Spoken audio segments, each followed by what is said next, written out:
आज बुद्ध भगवान का एक अनुभव सूत्र है जो कल दृष्टांत चला था पूर्ण प्रवर्धन का, उसी से रिलेटेड एक अनुभव सूत्र महासूत्र बुद्ध भगवान ने दिया है। आज हम उसको पढ़ेंगे। बोला, विषय रस में शुभ देखते हुए विहार करने वाले, इंद्रियों में असंयत, भोजन में मात्रा ना जानने वाले, आलसी और अनुद्यमी पुरुष को मार वैसे ही गिरा देता है जैसे आंधी दुर्बल वृक्ष को। सारा कल वो कामना के अधीन था, उसी पर बताया विषय रस में शुभ देखते हुए विहार करने वाले, यानी जो विषय रस में शुभ देखते हुए जीता है वो निरंतर दुख में गिरता है। ये बात हमको सबसे पहले समझना ज़रूरी है कि विषय रस में शुभ हम देखते हैं, शुभ है नहीं, रस है नहीं, रस हम मान के चलते हैं। अगर हम इस बात को एनालिसिस नहीं करते तो हमारा योग, हमारा आध्यात्म सारा धरा रह जाएगा। अगर आप ध्यान दो, आध्यात्म का आधार क्या है? जिस योग की तरफ हम चल रहे हैं, महायोग की तरफ, इसका आधार क्या है? इसका आधार ही यही है, रस स्वयं में है, रस बाहर नहीं है। आधार ही यही है। अब अगर ये विश्लेषण ढंग से नहीं हो पाया तो आपका योग युक्त होना असंभव है, क्योंकि अंतर यात्रा ही नहीं शुरू होगी। जब आपको ये पता ही नहीं है वस्तु कहाँ है, खोजोगे कहाँ पर? रामतीर्थ ने इशारा दे दिया कि अपने सुख की कलई मैंने बाहर लगाई तो बाहर सुख भासने लगा। इशारा दिया उन्होंने, बताया हमें, ये कह दिया कि जहाँ से सुंदरता का फुरना उठता है, सुंदर वो है, वो किसी भी चीज़ को सुंदर बना देता है। तो ये क्या है? हमारे आध्यात्म की बैकबोन है, रीढ़ की हड्डी है ये। जैसे तुम्हारी रीढ़ की हड्डी से पूरा शरीर चल रहा है, ऐसे आध्यात्म में रीढ़ क्या है? हमको पता हो सुख कहाँ पर है। अब जिनके अंदर ये गलत फहमी है, जो विषय रस में शुभ देखते हुए विहार करते हैं, मतलब उनका रास्ता शुरू से ही गलत है। विषय में रस मालूम पड़ता है लेकिन विषय में रस है नहीं। हमें सबसे पहले ये एनालाइज करना है, विषय में रस है या हमारी धारणा में रस है। हमें क्लियरली ये पता होना चाहिए, रस हमारी धारणा में या रस विषय में, कहाँ पर है रस? जब तक ये क्लैरिटी नहीं होगी आपका योग शुरू भी नहीं होगा, क्योंकि इंसान सुख के लिए बाहर योग जोड़ता है, विषयों में, पदार्थों में, और नित्य सुख के लिए भीतर योग जोड़ता है। अब अगर उसको पता ही नहीं है सुख असल कहाँ पर है, वो वहाँ प्रयत्न भी तो कैसे करेगा? देखो ना, आपके यहाँ पहले पता लगाती है सरकार, तेल का कुआं कहाँ पर है, तेल नीचे दिखता है, कुआं बनाते हैं फिर वहाँ तेल निकालने के लिए। पहले पता लगाते हैं कोयला कहाँ, वहाँ खदान बनाते हैं, पता भी तो चले। अब ऐसे हर जगह खोदना शुरू कर दें, सारी धरती खोद के रख देंगे। तो पहले ऊपर से ही पता लगाते हैं, पता चल जाता है ज़मीन के इस हिस्से में नीचे तेल है, फिर वहाँ खुदाई शुरू करा देते हैं, तेल मिल जाता है। पहले हमारा विश्लेषण ठीक हो, एनालिसिस हो, हमें पता हो सुख कहाँ पर है। जितने भी विषय हैं, शब्द, स्पर्श, रूप, रस, गंध, इनमें है सुख या मेरी धारणा में सुख है? मैं मानता हूँ सुख या सचमुच वहाँ पर सुख है? बड़ा लाइवली एग्जाम्पल रोज़ चलता है सत्संग में। कुत्ता हड्डी में रस समझता है। इंसान जो नॉनवेज खाते हैं वो खा के और सूखी हड्डियाँ फेंक देते हैं। कुत्ता उस हड्डी को चबा चबा के छोड़ना नहीं चाहता। ना वो टूटती है, ना उसमें कोई रस है, सूखी हड्डी। पर कुत्ते की धारणा इसमें रस है। अब कुत्ते को समझाओगे तब भी नहीं समझेगा, क्योंकि उसको तो रस आ रहा है। पर तुम मनुष्य हो, विवेकवान हो, तुम जानते हो जब कुत्ता हड्डी चबाता है उसके अपने मसूड़ों से खून निकलता है, उसका अपना ही खून गले में गिरता है, जिसको वो रस समझ के पीता है और कहता है हड्डी से रस आता है। इंसान दूसरे के शरीर में हड्डियाँ, हड्डी के सिवाय क्या है? हड्डी है, मांस है, गंदगी है, खून है, पीक है, यही कचरा है ना। इंसान सुख समझे बैठा है। कुत्ते वाली स्थिति हो गई। रस तो उसका अपना, लेकिन मानता दूसरे में। रस उसकी एकाग्रता, लेकिन मानता दूसरे में। वो ये समझ ही नहीं पाता, जैसे कुत्ता मजबूर समझ ही नहीं पा रहा कि रस जो है वो मेरा अपना खून है, रस और कोई नहीं। मजबूर है, नहीं समझ पा रहा। काम अंध व्यक्ति जो होता है वो भी ये समझ नहीं पाता कि ये रस मेरा स्वयं का है। मैं जहाँ तन मन से एकाग्र होता हूँ मैं वहीं आनंद महसूस कर लेता हूँ। जहाँ मेरे मन की और तृष्णाएं रुक जाती हैं, मेरा मन चलना रुक जाता है। जहाँ मेरा तन वहीं मेरा मन, मेरी एकाग्रता में मेरा आनंद है, स्वयं को भूलने में मेरा आनंद है, ये भूल जाता है। ये योग है उसका, जो आनंद है उसके योग का है। अब देखो, भोगते समय ध्यान भी और कहीं नहीं है, आंखें भी बंद हैं, सारी चित्तवृत्ति सिमटी हुई, सारी शरीर की शक्ति एक इंद्रिय में लगा दी, आंखें ऊपर से और बंद कर ली। मान भी रहा है बहुत सुंदर स्त्री को भोग रहा हूं, आंखें खोल के देखे, आंखें बंद कर लेता है। तो इसका मतलब असल तो योग का ही सुख आ रहा है ना।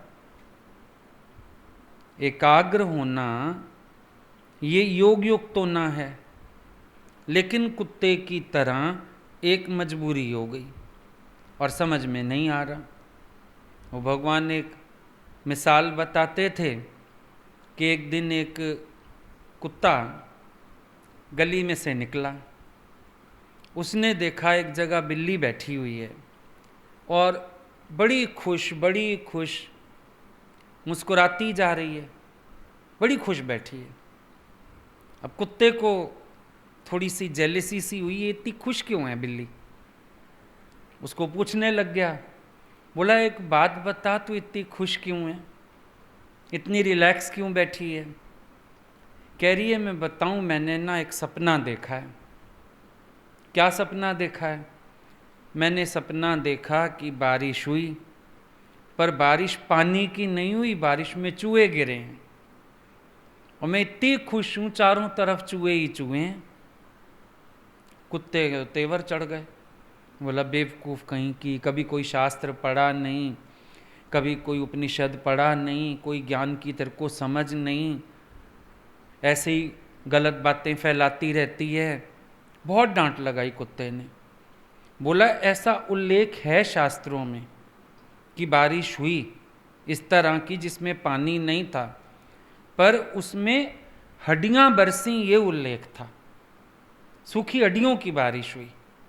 कुत्ते की नहीं हुई। अब तुम देखो जहाँ जहाँ रस है, बिल्ली के शास्त्र में चूहे आ सकते हैं, हड्डी नहीं आएगी। बिल्ली पुराण यही है, क्योंकि उसका रस चूहे में है, उसके लिए बारिश में चूहे ही आएंगे। लेकिन कुत्ते का रस चूहे में नहीं है, हड्डी में। उसके लिए बारिश, कुत्ते के शास्त्र, कुत्ते का शास्त्र कहेगा हड्डियों की बारिश हुई, बिल्ली का शास्त्र कहेगा चूहों की बारिश हुई। अब चूहे में रस नहीं है, बिल्ली में कुछ ऐसा है कि चूहे में रस बासता है। हड्डी में रस नहीं है, कुत्ते में कुछ ऐसा है, हड्डी में रस लग रहा है उसको। अब इनको ये नहीं पता लग रहा। याज्ञवल्क्य के मुनि ने जब ज्ञान सुनाया, उसने क्या बोला अपनी दोनों स्त्रियों को कि सुख ना तो पुरुष शरीर में आलती पालती मार के बैठा है, और ना ही सुख स्त्री शरीर में आलती पालती मार के बैठा है। सुख स्वयं में है, समझ दूसरे में रहे हैं। यही शास्त्र है ना इन लोगों का भी। दोनों का भ्रम है, वो अपने भ्रम में, वो अपने भ्रम में। क्योंकि जहाँ हम सुख मान लेते हैं, हमें सपने भी तो वही आते हैं, वही सपना आएगा। अब किसी को तुम मीठा मना कर दो, उसको मिठाइयों के ही सपने आएंगे। हलवाई की दुकान पे ही जाएगा वो, नमकीन भंडार में नहीं जाएगा। वो सपने में हलवाई की दुकान पे जाएगा। ये है चक्कर। रात को आप खाली प्यास में सो जाओ, प्यास लगी, आलस किया, कौन उठे पानी लेने के लिए, सो जाओ।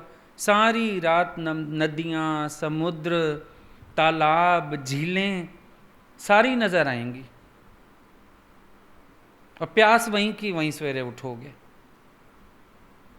क्योंकि जो चिंतन है, सपना क्या है, सब अपना है।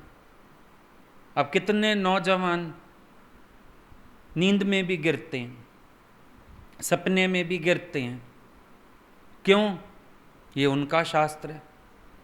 जैसे बिल्ली ने सपने में वर्षा देखी चूहों की, कुत्ते ने हड्डियों की। नौजवान स्त्री, वो देखेगा खूबसूरत स्त्री मेरे पास आ गई, मुझे प्रपोज कर रही है, मेरे को ले गई है, वो उसमें रस ढूंढ रहा है। अभी उसका शास्त्र है। बिल्ली के शास्त्र चूहे की बारिश, कुत्ते का शास्त्र हड्डी की बारिश, पुरुष का शास्त्र स्त्री, स्त्री का शास्त्र पुरुष। सबके अपने अपने शास्त्र हैं। जहाँ जहाँ जिसने रस मान लिया, जहाँ जहाँ जिसने सुख मान लिया, मतलब ये समझ लो हमारी वृत्ति में कहीं रस है, विषय और वस्तु में रस नहीं है। ये पहला एनालिसिस है बुद्ध की इस बात पे। पहला विश्लेषण ये करो कि हमारी वृत्ति में रस है, विषय और वस्तु में कोई रस नहीं है। क्योंकि विषय और वस्तु में रस होता, सबके लिए एक सा होता, सबके लिए एक सा नहीं है। अब पुरुष के लिए जो रस स्त्री में, दूसरी स्त्री के लिए उस स्त्री में वो रस ही नहीं है, उसका रस पुरुष में होता तो सबको बराबर आता। ब्रह्मज्ञानियों को कहीं रस नहीं है, इसका मतलब रस वहां पर है ही नहीं। अब एक चीज मीठी है, सबके लिए मीठी है ना। मिश्री खाओ, जो भी खाए, छोटा खाए, बड़ा खाए, बच्चा खाए, बूढ़ा खाए, कुत्ता खाए, सबके लिए मीठी है मिश्री। अगर विषय में रस होता सचमुच तो सबके लिए होता ना, एक सा ही होता, हर एक के लिए होता। लेकिन हर एक के लिए नहीं है, अंतर ये वाला है। इसका मतलब वृत्ति में रस हुआ, और जब आप चाहते हो तब रस है, वरना रस की दुकान भी बंद है। अब मिश्री दुख में खाओ, सुख में खाओ, मीठी है। अब तुम दुख में भोग का विचार भी नहीं कर पाते। अपना पति मर गया और 10 पुरुष आए हुए हैं, देख लो किसी को उस नज़र से, नहीं। उस समय दुख में मन इतना डूबा हुआ है, वो विचार भी नहीं आ रहा पास। अपने पति से 10 सुंदर लोग सामने आ जाएं, शरीर में पीड़ा है, उस समय तो कोई ऑफर भी करे तो लगता है इसको जान से मार दें। हमारे शरीर में इतनी पीड़ा है, इसको अपने सुख की पड़ी। अक्सर स्त्रियां परेशान होती हैं, नहीं तबीयत ठीक है, नहीं शरीर साथ दे रहा, पति जिद करता है।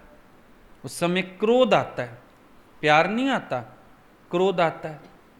कुंवारेपन में जबकि ललक थी, मिले मिले, यही वाला आदमी मिले, इससे मेरे को ये वाला सुख भी मिले।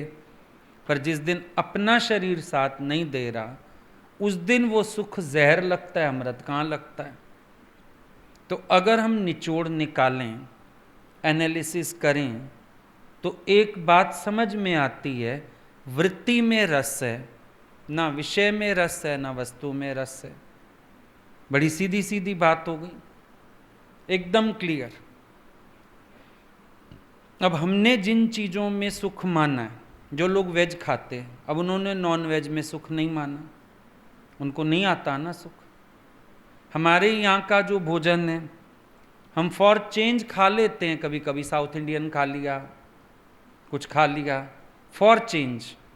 पर अगर हमें डेली कहा जाए, अभी आप केरला साइड टूर पे चले जाओ, अब वहाँ रोज़ सुबह होटल में जो वो बुफे लगता है, इडली सांभर डोसा, वही चीज़ें हैं, वड़ा, मेदू वड़ा, पता नहीं क्या क्या नाम होते हैं। अब एक दिन तो खाओ शौक से, 2 दिन खाओ शौक से, उसके बाद लगता है ब्रेड खा के गुजारा कर लो। रोज ये कैसे खाया जाए? उनका रोज का खाना है, और वो लोग फॉर चेंज हमारी रोटी खाते हैं।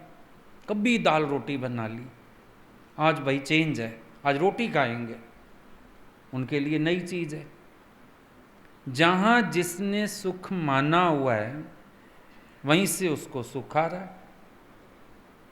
सारा वृत्ति का खेल हुआ। फिर जहाँ वृत्ति डाल दो, जैसे वृत्ति डाल दो। अब बचपन में जिन खिलौनों में वृत्ति से सुख था, अब किस दिन ऐसा हुआ कोई माँ बैठ गई हो, बच्चा तो स्कूल गया, खिलौनों की पेटी निकाल बैठी हो, मैं गुड़िया गुड़िया खेलती हूँ, घर घर खेलती हूँ, कि सहेली को फ़ोन करे, आजा गुड़िया गुड़िया खेलते हैं।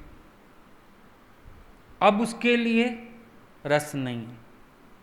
पहले उस गुड़िया में इतना रस था कि रात को भी उसके बिना नहीं सोती थी। अब कहती है गुड़िया किसी को दे दो, डस्टबिन में डाल दो। जहां तक जब तक तुमने रस माना, तब तक ही तो तुम्हें रस आया, उसके बाद रस आना भी बंद हो गया। तो सारी कहानी क्या हुई? वृत्ति में रस है। याद करो सत्संग में गुरु क्या कहता है, वृत्ति की निवृत्ति। अगर अपनी वृत्ति की निवृत्ति हो जाए, या अपनी वृत्ति ब्रह्माकार हो जाए, बात खत्म। तो जो संयम में आया, उसके साथ क्या हुआ? उसकी वृत्ति की निवृत्ति हुई। कौन सी वृत्ति?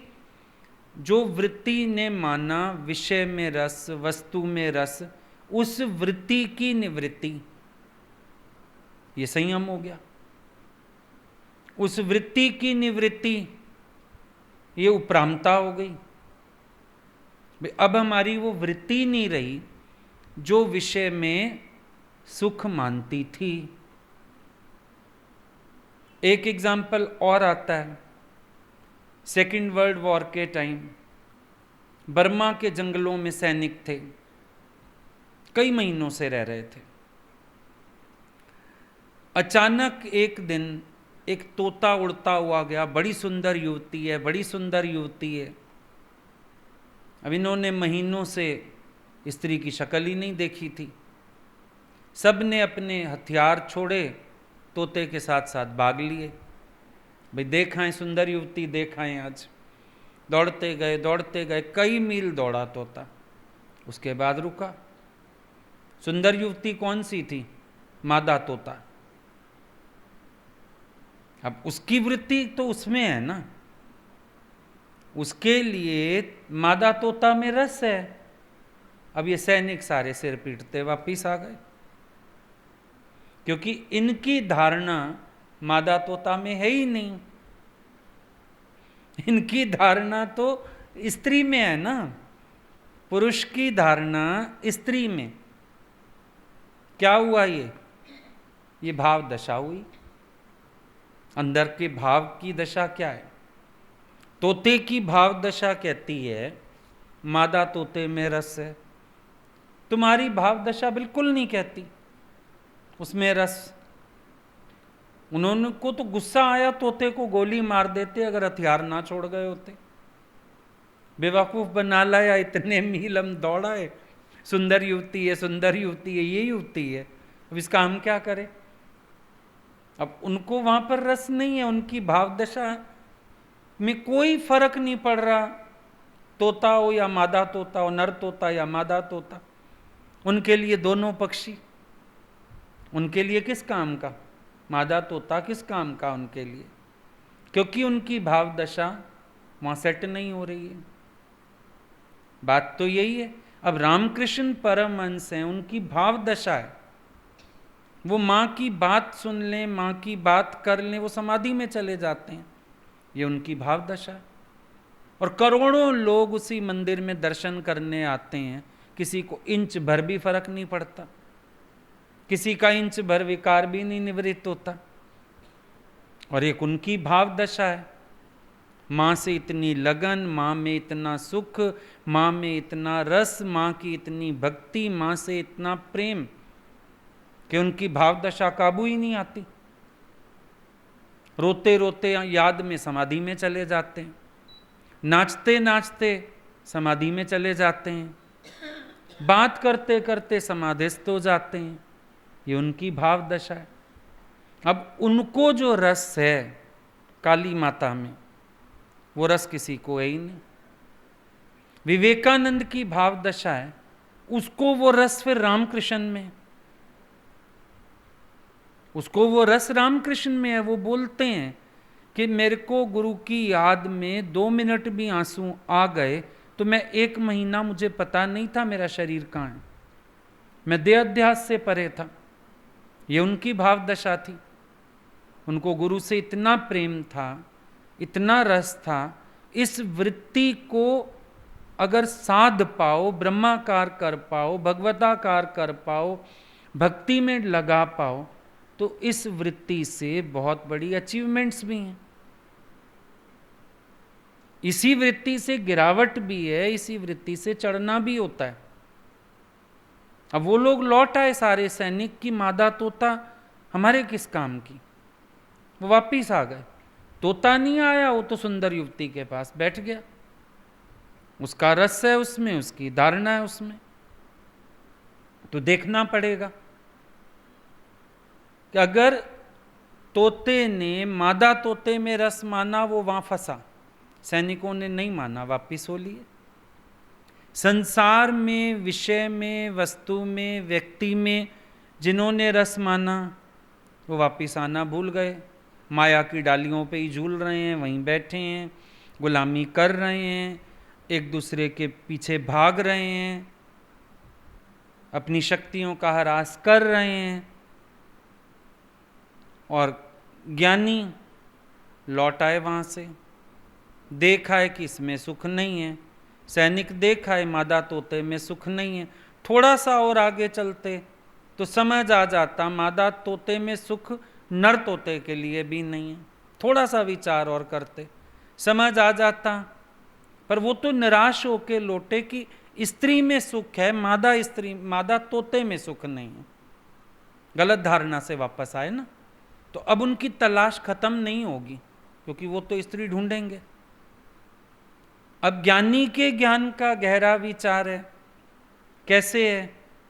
उसने विचार करके देखा सुख स्त्री में है ही नहीं, अब वो तोता हो, तोती हो, कुत्ता हो, पक्षी हो, पशु हो, मनुष्य हो, सुख स्त्री में है ही नहीं, पुरुष की धारणा में सुख है।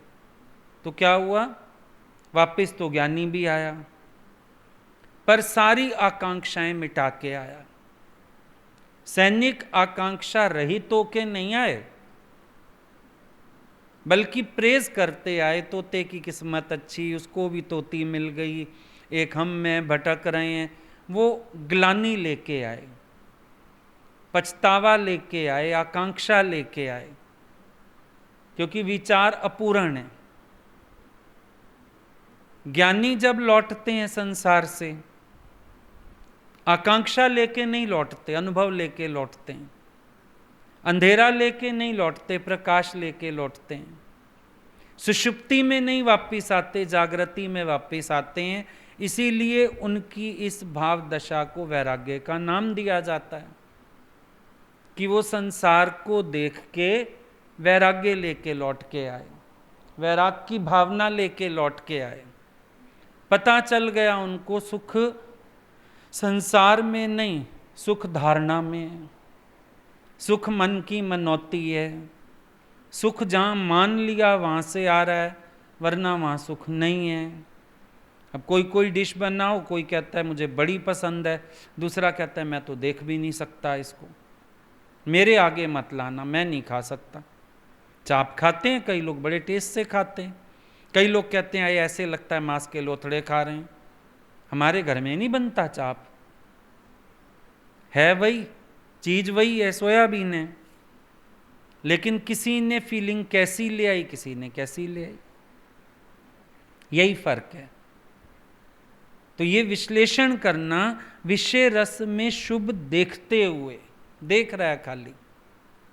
बुखार हुआ, अब बुखार में क्या होता है, जीभ का स्वाद खराब हो जाता है, और खाना आपको दें तो आप कहते हो खाना स्वाद नहीं है, कड़वा है।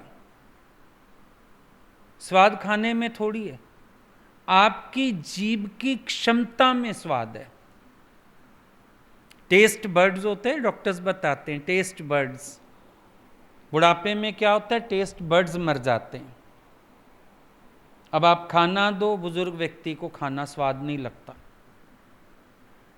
वो कभी कहेंगे नमक डाल दो, कभी कहेंगे अचार दियो, कभी कहेंगे चटनी दियो, पापड़ दियो, तीखा, क्योंकि रस आ ही नहीं रहा जबान में।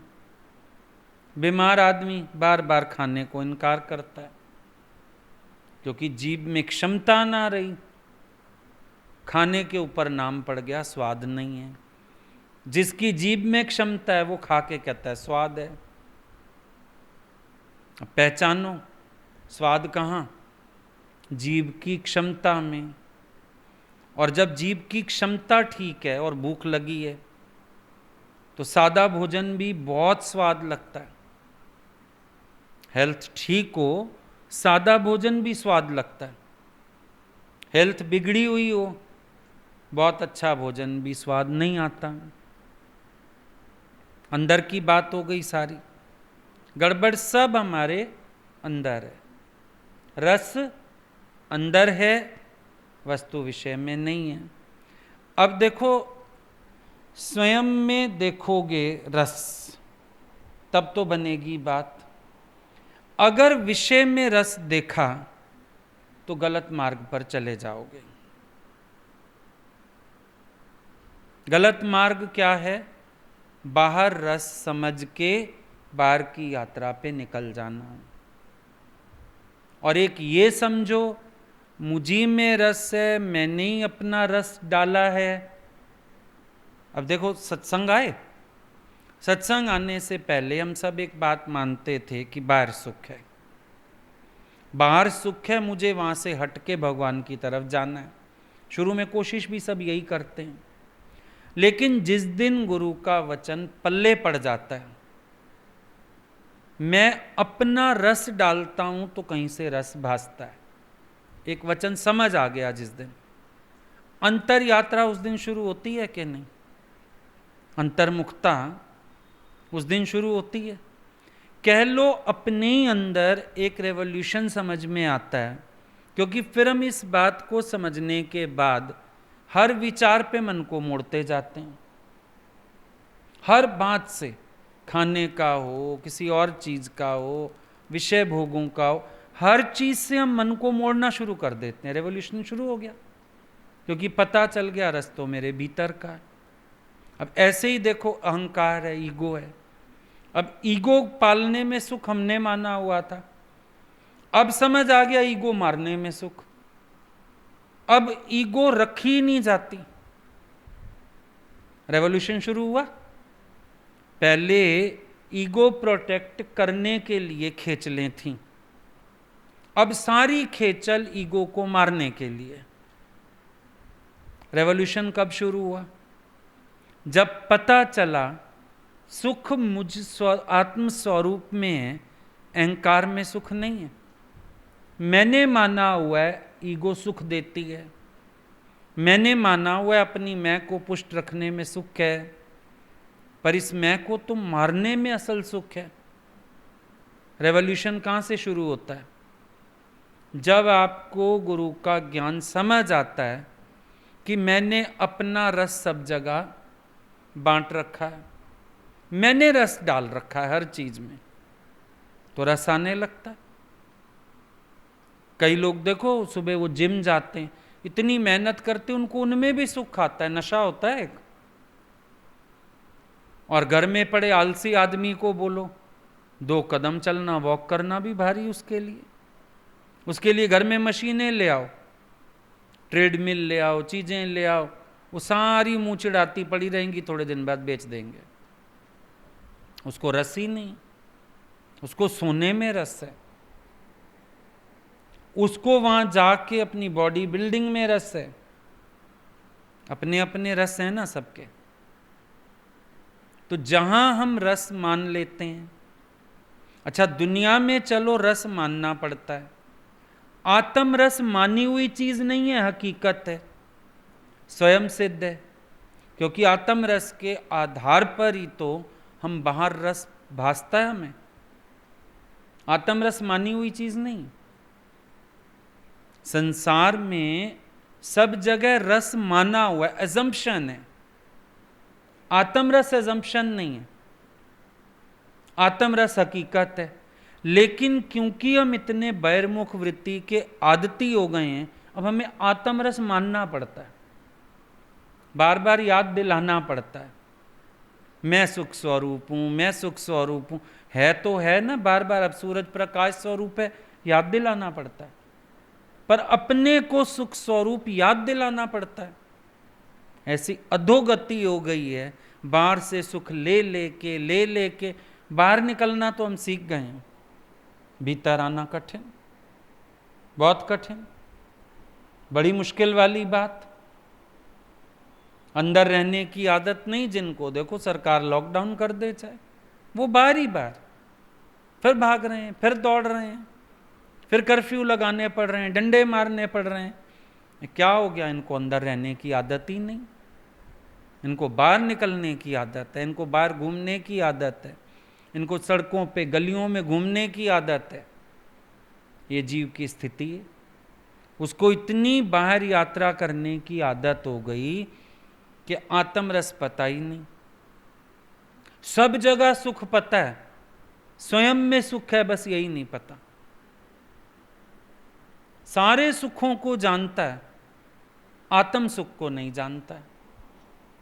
बाकी सारे सुखों की पहचान है आत्म सुख के सिवाय। और जबकि आत्म सुख के आधार पर ही सारे सुख बास रहे हैं, असल सुख अपनी आत्मा का है। अब कुत्ते को हड्डी सचमुच मिले तो चाहे सपने में मिले, रस तो अपने भीतर का, रस तो है नहीं बाहर। बिल्ली को चाहे बारिश में चूहे मिले, चाहे वैसे पकड़ के खाए, स्वाद तो उसकी अपनी जबान का है।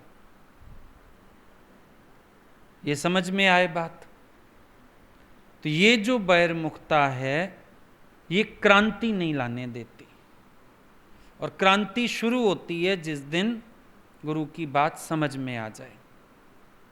अब रस खोजने कहाँ जाओगे? भीतर गहरे में। खोजना पड़ेगा क्योंकि खो चुके हो, खोजना पड़ेगा क्योंकि इंद्रियों को माध्यम बना चुके हो। अब सगल द्वार बंद करने पड़ेंगे, भीतर खोजना पड़ेगा, खोदना पड़ेगा। अलमारी में ही रख के कोई चीज़ कीमती गुम कर बैठो ना, फिर एक दिन दरवाजे खिड़कियां बंद करके पर्दे चढ़ा के फिर अलमारी खोल के देखते हो। कोई कहता है खोजना क्यों पड़ रहा है भी सही, लेकिन खोजना भी पड़ रहा है क्योंकि रख कहीं ऐसी जगह बैठा, अब मिल नहीं रहा। अब खोजना क्यों है, भीतर गहरे में क्यों जानना है, अब कर सगल द्वार बंद समाधि क्यों लगा के देखनी है, क्योंकि आत्म रस को भूल चुके।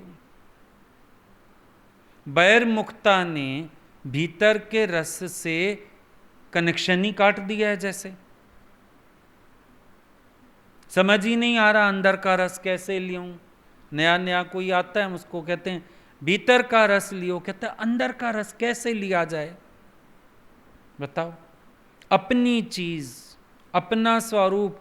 सूरज पूछे प्रकाश कैसे लिया जाए, अरे प्रकाश स्वरूप है, प्रकाश लेना कैसे है।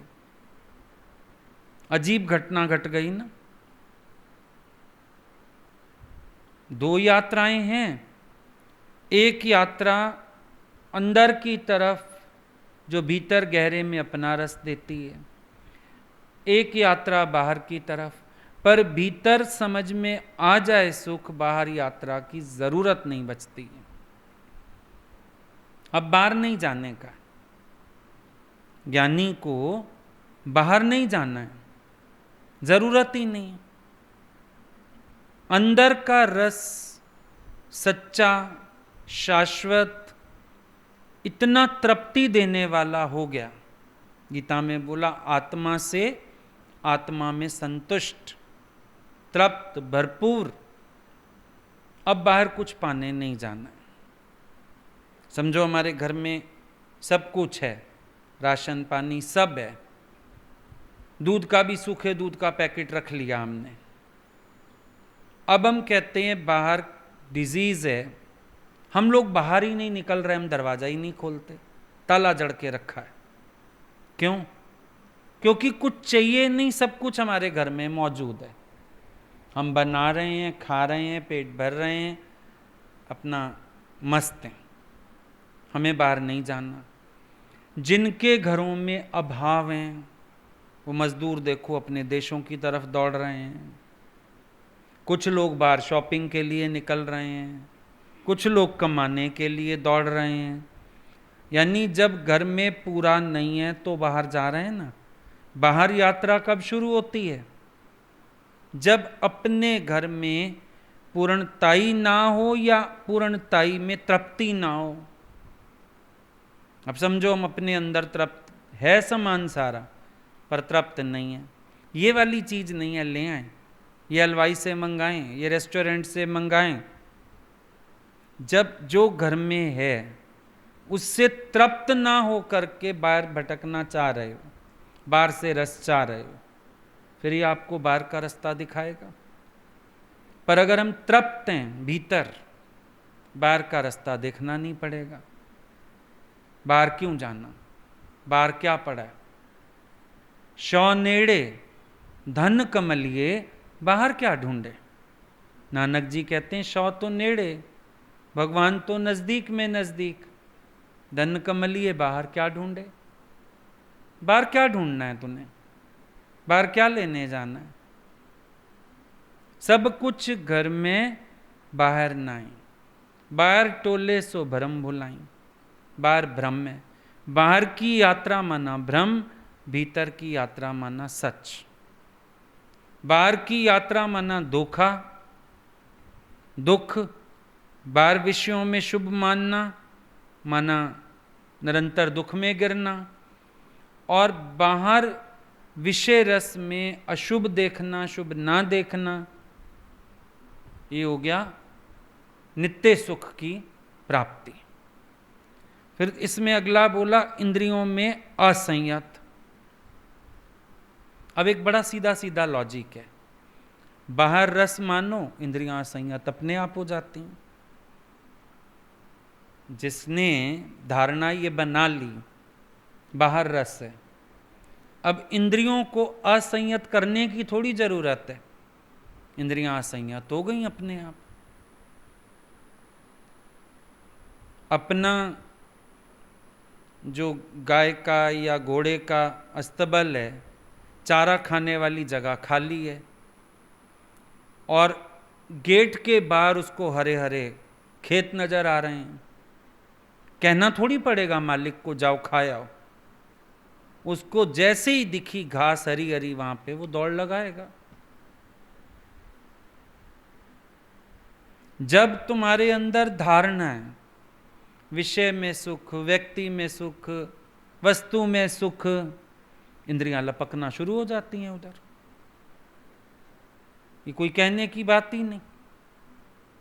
जिसकी धारणा में बाहर सुख है, उसकी इंद्रियों में अराजकता तो अपने आप ही हो जाएगी, अपने आप ही इंद्रियां बहिर्मुख हो जाएंगी, अपने आप ही इंद्रियां उसके संयम से निकल जाएंगी, अपने आप ही उसकी इंद्रियां बाहर जा जाके रस लेना चाहेंगी।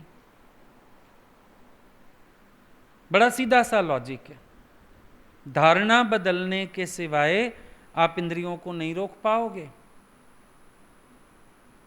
आप सिर्फ कोशिश करते हो इंद्रियों को रोकने की, और वो बार बार घसीटती हैं। बोल दिया ना गीता में, मन जिस विषय के साथ होता है वो विषय फिर बलात्कार से इंद्रियों को घसीट लेता है। यूं ही तो बात होती है। मन जुड़ गया जिस विषय के साथ, अब क्या होगा? अब इंद्रियों में असंयम होगा। पूर्ण प्रवर्धन को क्या हुआ? कुछ नहीं, काम वासना जागृत हो गई, उद्वेग आ गया, अब इंद्रियां लालायित हैं। आते ही उसको चिपक गया, पकड़ लिया, क्या हुआ?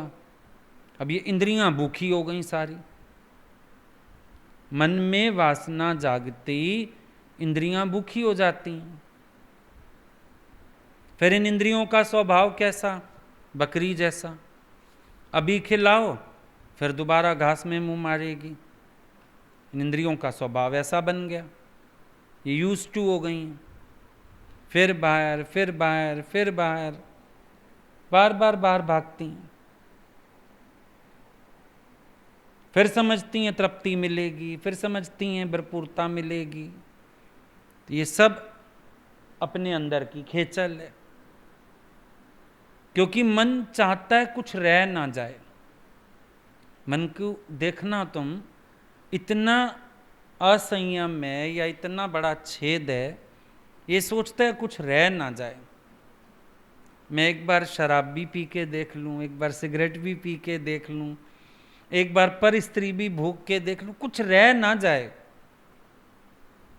देखा ये बच्चे उस पे कंप्यूटर पे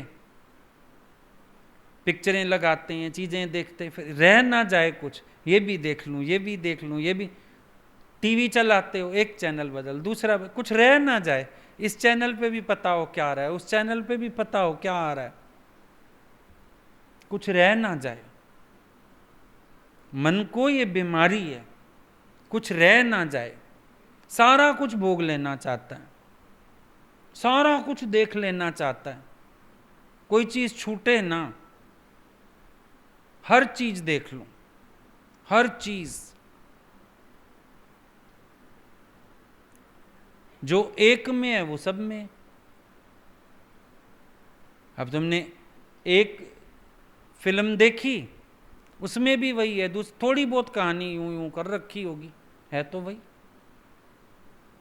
एडल्ट मूवीज देखते हैं बच्चे, अच्छा क्या होगा? भोग की प्रकृति तो वही है, तरीका तो वही है, थोड़ा थोड़ा कुछ फर्क दिखा दिया होगा, पर सारा देख लूं, सारा देख लूं। हालांकि एक्सेस थका देती है,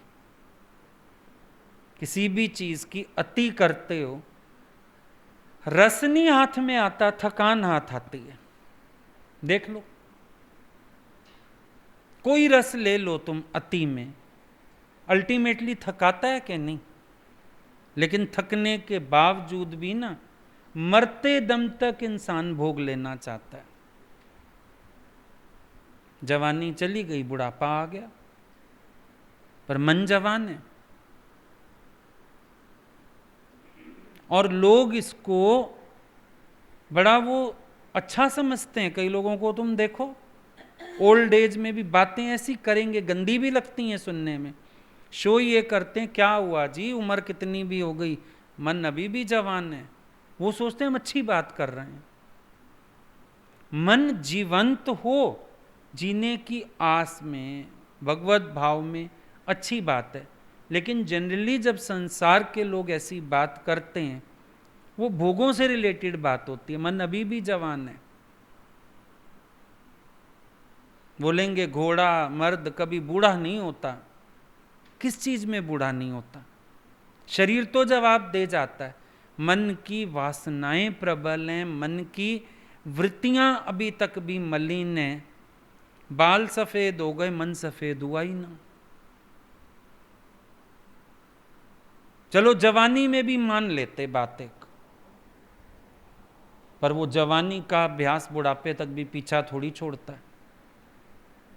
बुढ़ापे में भी भोग तड़पाते हैं। कितनी अजीब बात है। ये इंद्रियां असंयत हैं। बुढ़ापे में भी सुख चाहती हैं। अब और कुछ नहीं कर सकते तो आंखें ही सेक लें, और कुछ नहीं कर सकते चलो स्पर्श ही कर लें, और कुछ नहीं कर सकते चलो संगी बैठ लें। कहीं ना कहीं से तृप्ति चाहिए। और ज्ञानवान पुरुष को देखो, उसकी ज्यों ज्यों उम्र बढ़ती है, वो अपने में तृप्त, भरपूर, शांत, समाधिस्थ, उसको कुछ आवश्यकता ही नहीं। अब दादाजी की स्त्री 1 महीना घर नहीं, दादाजी को पता नहीं कि दादाजी को क्या है। ब्रह्मज्ञानी का भोजन ज्ञान, ब्रह्मज्ञानी की स्त्री ज्ञान, वो अपनी समाधि में बैठे हैं, उनको किसी से वास्ता ही नहीं। खत्म बात। तो जब तक धारणा गलत, इंद्रियों में असंयम तो बना रहेगा। क्योंकि दुख की परिभाषा यही है। दुख क्या है? दुख है जहां सुख नहीं था वहां खोजा। यही दुख है। जहां सुख नहीं है हम वहां खोजने चल पड़े। अब आप रेत से तेल निकालने चल पड़ो, आकाश में से फूल तोड़ने चल पड़ो, खरगोश के सींग पकड़ो, है ही नहीं ना। रेत में तेल नहीं है, आकाश में फूल नहीं है, खरगोश को सींग है ही नहीं। तो दुख क्या हुआ? दुख का अर्थ हुआ जो हो ही नहीं सकता था उसकी कामना कर ली। जो हो ही नहीं सकता, इम्पॉसिबल। रेत में से तेल, इम्पॉसिबल। खरगोश का सींग, इम्पॉसिबल। पर उसकी अगर कामना कर ली, ये दुख हो गया। अब आपने सुख की कामना बाहर कर ली, है नहीं वहां पर। अगर स्त्री में सुख है, पास बैठी रहे, सुख मिलता रहे। नहीं, अब भोग लेना चाहते। हड्डी में रस है, हड्डी पड़ी रहे, कुत्ते को रस आता रहे। नहीं ना, नहीं आता है। चूहे में रस है, पिंजरे में बंद करके बिल्ली के पास रख दिया है, सेटिस्फाई हो जाए। नहीं, अब वो कोशिश करती है पिंजरा खोलूं, चूहा निकालूं, खाऊं। भोग लेना चाहती है। बात ये समझने की है कि जहां सुख नहीं है वहां कामना करके इंसान विफल होता है और निराश होता है, दुखी होता है। अब सारी जिंदगी एक सुख के पीछे भागा, सुख हाथ ही नहीं आया। लाखों करोड़ों बार एक स्त्री को भोग लिया, सुख आया ही नहीं, बार भी भोग लिया, फिर थोड़ी देर में फिर खा लिया, फिर थोड़ी देर में कहता है फिर चाहिए। क्या हो रहा है ये? रेत में से तेल निकालना चाह रहा है, यही कामना उसका दुख है। दूसरे से, विषय से, वस्तु से सुख निकालना चाह रहा है, यही उसका दुख है, यही उसकी निराशा है, यही उसकी विफलता है। और बुद्ध भगवान ने जो सारा अपना ज्ञान बताया सम्यक, तो सम्यक क्या है? सम्यक दृष्टि क्या है? सम्यक दृष्टि है जहां सुख है वहां दिखे, जहां सुख नहीं है वहां ना दिखे। ये सम्यक दृष्टि ज्ञानियों की होती है। बुद्ध बार बार कह रहे हैं ना, कितनी बार ये वर्ड अक्रॉस हुए ना हम लोग, सम्यक दृष्टि, सम्यक। सम्यक दृष्टि क्या है? जहां सुख है वहीं दिख रहा है, जहां नहीं है वहां नहीं दिख रहा। संसार में सुख नहीं है वहां नहीं दिख रहा, स्वयं में सुख है वो दिख रहा है। बुद्ध की सम्यक दृष्टि है। बुद्ध ने अपने सुख का आधार अपने को बनाया। जो उनकी शरण में आ रहा है उसको भी सुख अंदर दिखा रहे हैं, सम्यक दृष्टि देते जा रहे हैं। अब ऐसे में खोज भी सार्थक होती है। अच्छा होती है कि नहीं? जब सम्यक दृष्टि हो गई, अब आपको पता चल गया, पानी वो आते हैं ना, क्या होता है पानी के लिए आजकल समरसीबल लगता है ना, उनको भी पता होता है इस एरिया में कितने फुट नीचे है पानी। खोज सार्थक है। 30 फुट पे ही पानी है, आपके यहाँ तो 50 फुट पे ही पानी है। पानी का लेवल पता लगा के वो खुदाई शुरू करते हैं। 1 या 2 दिन में पानी निकाल के पंप लगा देते हैं कि लो अब पानी का सुख लो आप लो। यही है ना सच्चाई सबसे बड़ी, कि जब पता होता है, सम्यक दृष्टि है, पता है जहां सुख है वहीं दिख रहा है, जहां नहीं है वहां नहीं दिख रहा। जहां नहीं है हमने वहां दौड़ना बंद कर दिया, जहां है वहां आ गए। क्या हुआ पूर्ण प्रबंध इसके साथ, पूर्ण के साथ? बुद्ध के पास जाके क्या पता चला? मणिधामा में सुख नहीं है, विषयों में सुख नहीं है, सुख स्वयं में। सम्यक दृष्टि हुई। सम्यक दृष्टि होते ही बुद्ध भगवान को कहता है मेरे को शरण चाहिए आपकी। क्यों चाहिए? सम्यक दृष्टि के बाद सार्थक खोज पर निकल पड़ते हैं हम। अब बुद्ध की शरण बैठ के सार्थक खोज पे चल पड़ा वो, पाली मंजिल। क्योंकि दिमाग से बिल्कुल भ्रम मिट गया, बाहर सुख है, इसीलिए ज़्यादा टाइम भी नहीं लगा। सम्यक दृष्टि होने में समय लगता है। सम्यक दृष्टि नहीं बनाते कई लोग, जबरदस्ती बैठ जाते हैं। हाँ हाँ गुरु ने कहा है भीतर सुख, गुरु ने नहीं कहा, तेरी सम्यक दृष्टि हुई। तुझे पता है जहां सुख है तुझे वहीं भास रहा है, जहां नहीं है वहां नहीं भास रहा। बस तेरी खोज को तो बड़ी जल्दी मंजिल मिलेगी, क्योंकि तू एकाग्र होकर खोज करेगा।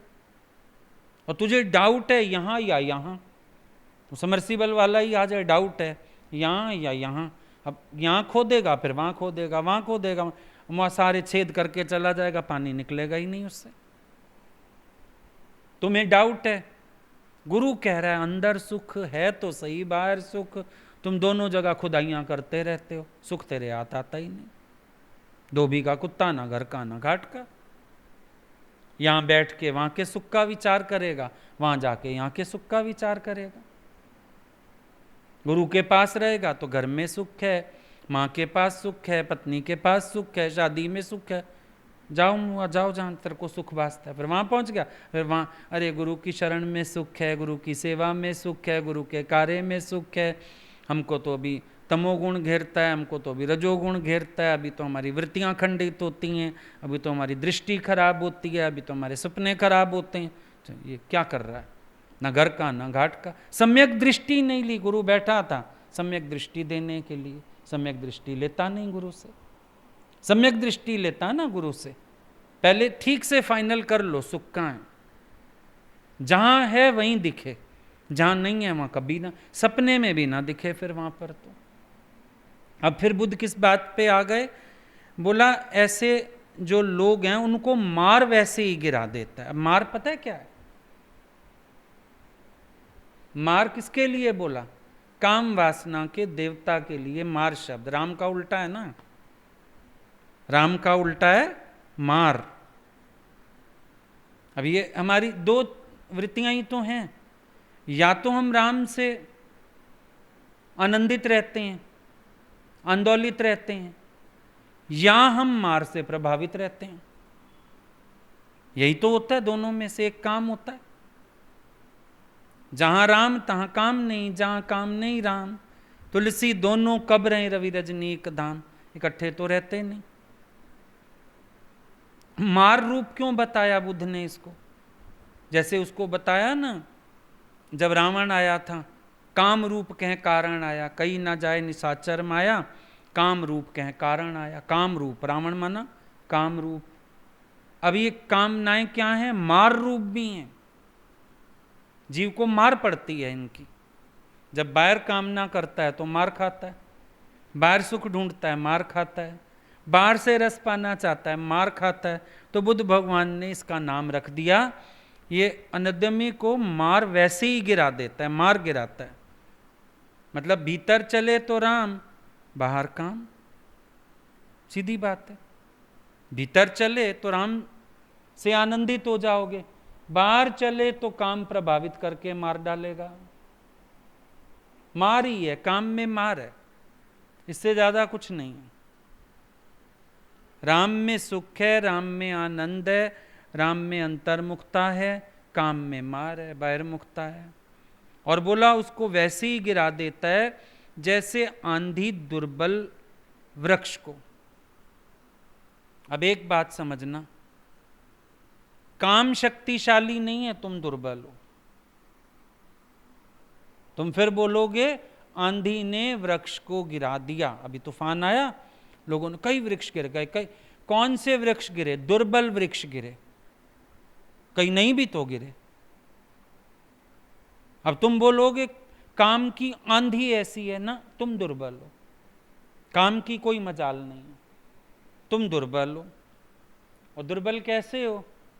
जो जहां सुख है नहीं वहां खोजने जाते हो, और जब खोजने गए दुर्बलता कैसे आ गई? जहां सुख था नहीं वहां खोजने चल दिए, विफलता मिली बार बार, आत्मविश्वास खोने लगे, कमजोर पड़ गए, वीक होके बैठ गए। ये तो सोचा नहीं मैं गलत जगह खोज रहा हूं, इसीलिए बार बार विफल हो रहा हूं।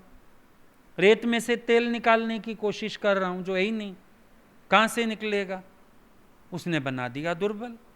भाई बार बार की असफलता किसी भी क्षेत्र में इंसान को कमजोर तो करती है। कमजोर हो गया। अब एक आंधी उठती है काम की और तुम गए उसके साथ बह गए। तो ये मत कहना आंधी का जोर था, ये मान के चलना तुम्हारी दुर्बलता थी। तुम दुर्बल हो इसलिए आंधी गिराती है। और उसमें अनुद्यमी एक शब्द और आ गया, आलसी और अनुद्यमी।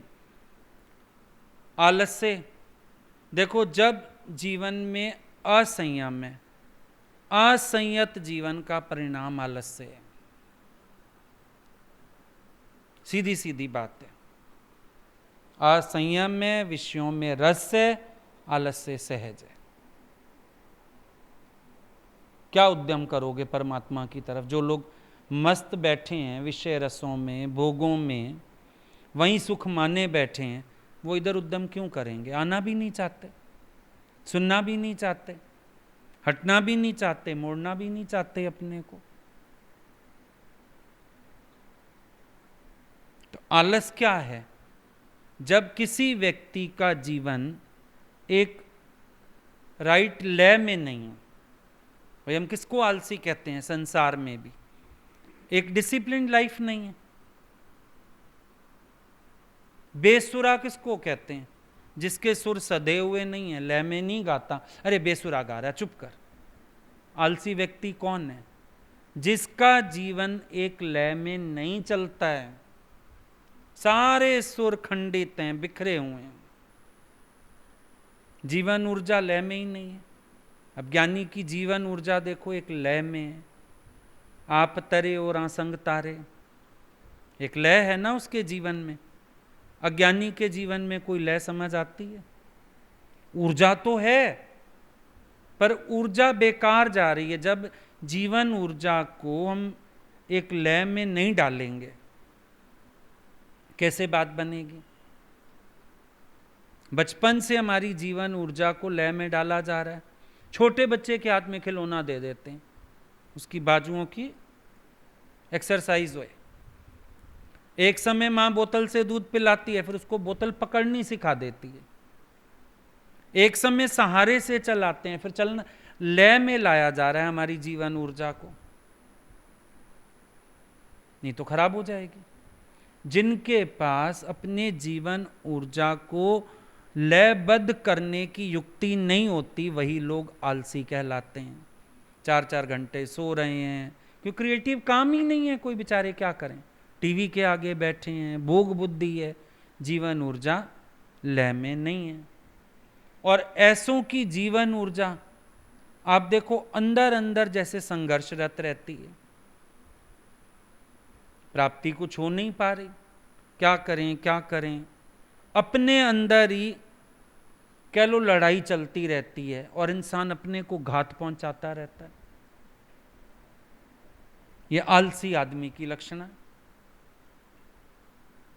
कुछ करने लायक ही नहीं, क्योंकि कोई लय नहीं है उसके जीवन में। ज्ञानी को देखो हमेशा एक डिसिप्लिन में है। दादाजी जब तक चल सकते थे वॉकिंग नहीं छोड़ी, सुबह उठना नहीं छोड़ा, लिखना नहीं छोड़ा, रात को उल्टे बेड पे लेट के लिखते रहते थे। इतनी मेहनत की। जीवन ऊर्जा को कहीं तो लगाना पड़ेगा। शरीर बीमारियों के घर क्यों बन जाते हैं?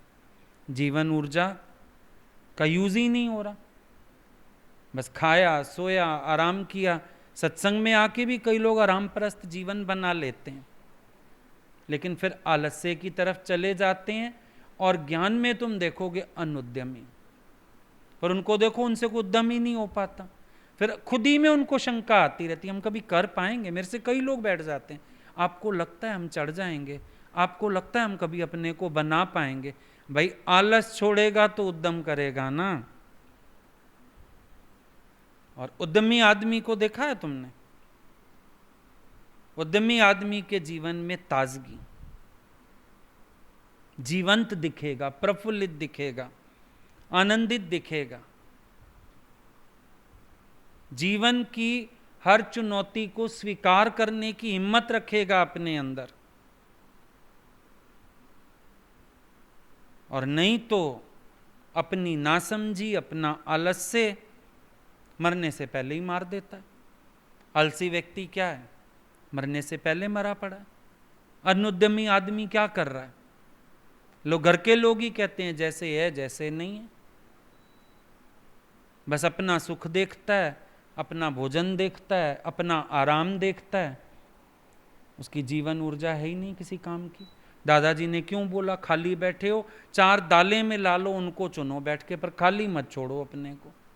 शरीर सेवा में रहे, खाली ना बैठे, अनुद्यमी मत बनो। गुरु को देखा हमने, वो रोज नए तरीके खुद ढूंढ लेते थे सबकी सेवा करने के लिए। रोज नए तरीके, कभी चिट्ठियां लिख रहे हैं, कभी डायरियां लिख रहे हैं, कभी भजन करवा रहे हैं, कभी अचानक शाम के सत्संग शुरू कर दिए। रोज उनके पास नई युक्ति थी, उद्यम में रहते थे, अनुद्यमी नहीं थे। तो विषय रस में शुभ देखते हुए विहार करने वाले, आ गई होगी बात समझ में।